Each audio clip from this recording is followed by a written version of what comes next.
not with you in person today. What I want to do in this video for you is help you complete your maths and weight lab to a point where you feel like you turn it in and you feel like everything's correct. So I'm just going to go through a few things today. You'll have the rest of the class time to kind of finish that up. So on the front page here, what I want you to make sure that you've done is that the mass is in kilograms, okay? In the balance that you used in back, the balance would have been in grams, okay? So in order to convert that to kilograms, you're going to have to divide your number of grams by 1,000. There's 1,000 grams in a kilogram.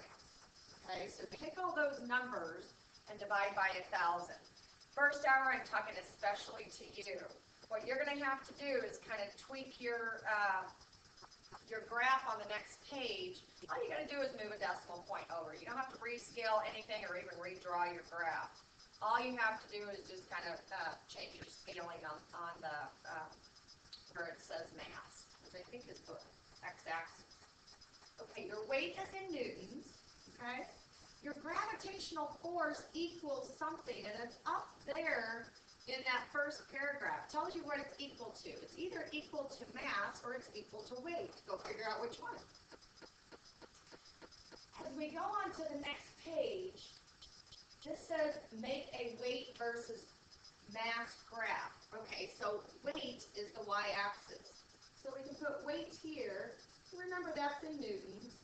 And so mass would be your x-axis, okay? And our mass needs to be in kilograms. Again, first hour, I'm talking to you. All you have to do is just kind of just go ahead and just move your decimal point over on your scaling, okay? So when you make this graph, you had 4 different types of weights. That doesn't mean you need 4 different lines. That means you need one line.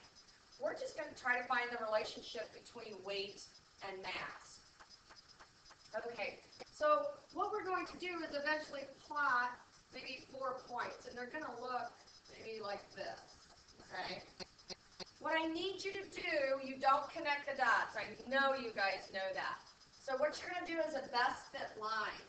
If you look in the back on the demonstration table, you'll find some of the straight edges or a ruler. Okay, so what you want to do is try to go in the middle of the data.